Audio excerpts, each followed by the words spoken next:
Hello, future respiratory therapists. Hey, I'm coming at you today with something similar to a case study. Now, we're not going to dive deep into the case, okay? So we're not going to address every little situation of the case.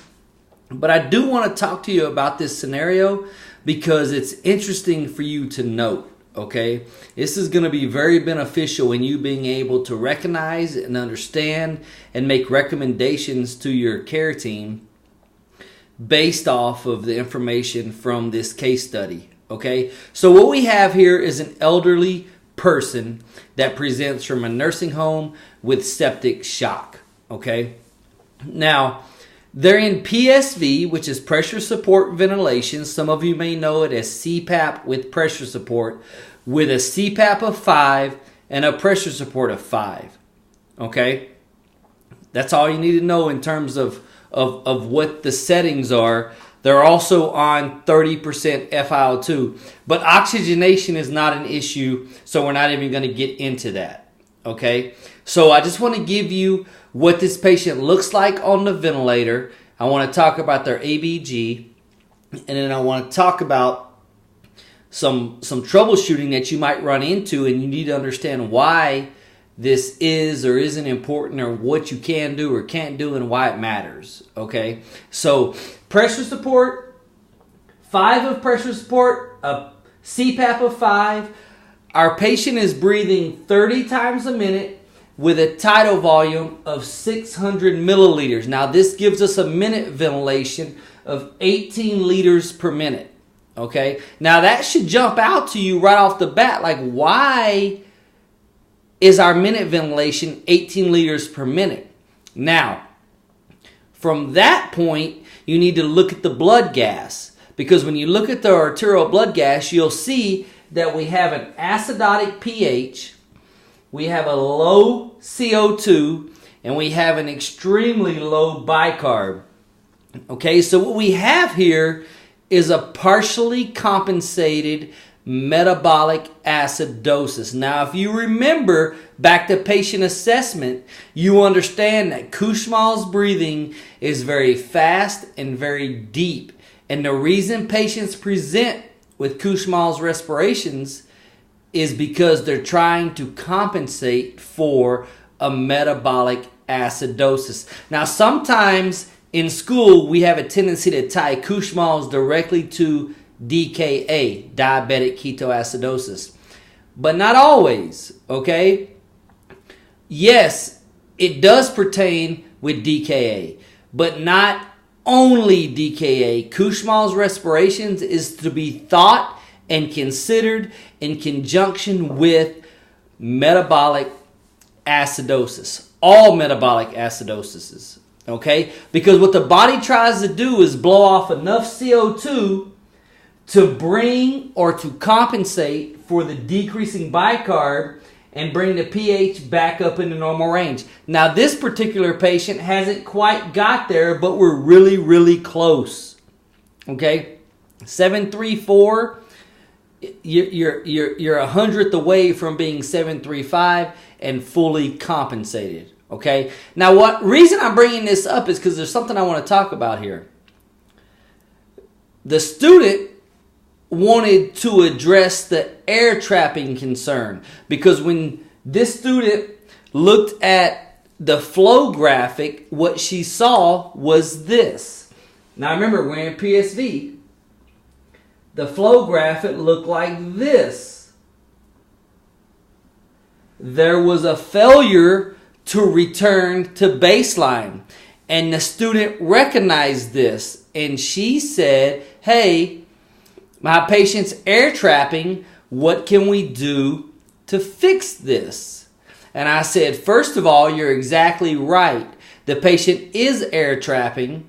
The flow isn't returning to baseline, which tells you your patient's air trapping. Now, when we're in a control mode of ventilation, this is an easy fix. You simply increase your flow. That'll decrease your I time, which will extend your E time, and your patient stops air trapping. You give them enough E time to allow them to fully exhale. But this case is interesting, and the reason I want to talk to you about it is this right here. This patient is air trapping because they have the need and the mental and the neuro drive to remove CO2 to establish a normal pH. In pressure support ventilation, or CPAP plus pressure support, when you're allowing the patient to breathe fully on their own, there's not a lot you can do to prevent air trapping. Now, some of you are going to think back, and some of you may know about adjusting the expiratory sensitivity during pressure support ventilation. And that's exactly correct. If you increase the expiratory sensitivity, then you'll decrease the time that the pressure support stays initiated, and you'll decrease I time. But you will also decrease spontaneous tidal volume by cutting that pressure support short, which means your patient is going to breathe faster, okay? Which is going to lead you into a greater area of air trapping, okay? So in this situation, you need to understand this. How do I critically think through this situation?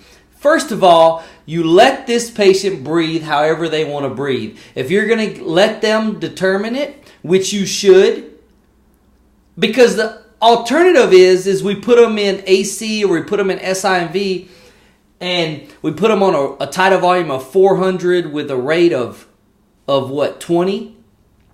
Which is a minute ventilation of 8, which is going to cause, and maybe you sedate them, that's going to cause your CO2 to go up and your patient to become even more acidotic. Okay? So let this patient, there's no pulmonary complications. The x-ray is mostly clear.